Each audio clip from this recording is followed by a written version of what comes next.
This episode is on the novel On Beauty by Black British author Zadie Smith.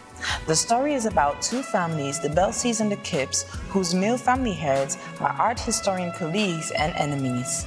Tackling issues of race, gender, and class, the novel navigates between British and American societies. To give us insights on gender and body politics, I've invited Josephine, an Accra-based photographer who uses her art to tackle these societal issues. Since beauty and the body are our topics, Twist and Lock Salon in Osu was just the right place. The title is On Beauty, and then when you're done reading the book, you're like, okay, so why beauty? Why beauty, yeah. Exactly. I actually had that same thought. But then, so like I said, so there's the physical and there's the emotional part of beauty. In the book, there's a lot of references to physical beauty in terms of how Howard sees his wife and the people he cheats on. And then there's the inner beauty in terms of how, for example, the daughter Zora, it seemed like she had a lot of issues with dealing with herself and how she looked. So there's a lot of play on both emotional and physical beauty in the book.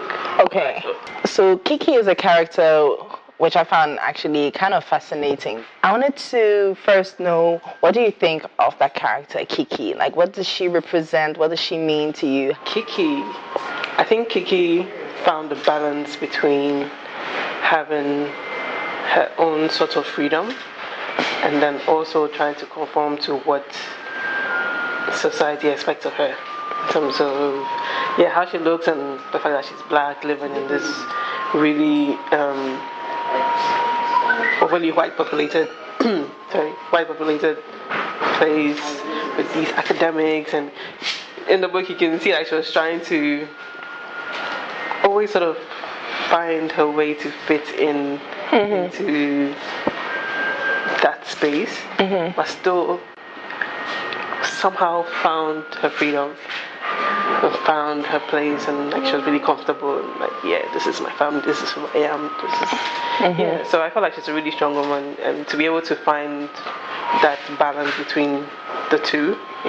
So Howard, her husband, is a white man, and he cheats on her with a slim white colleague.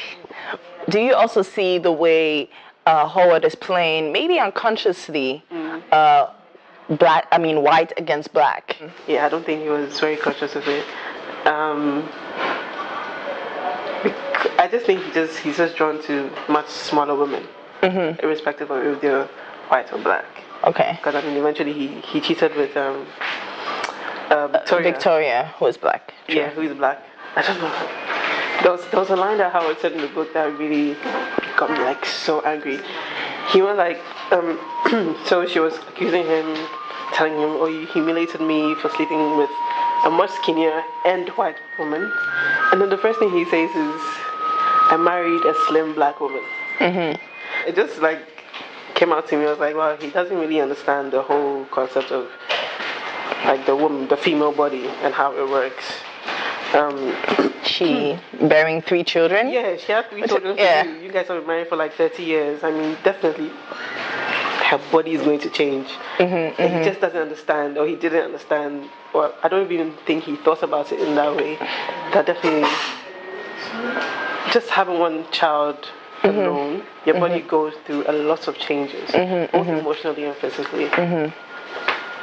And it's like you still expect your wife to still remain that same kind of person. Like I feel like it just brought their whole life, or their love life down to just physical looks. I'm happy about the fact that she didn't how do I say it? She didn't give in to his preference and just stay the way she is, and this is who I am. You have to love me for me.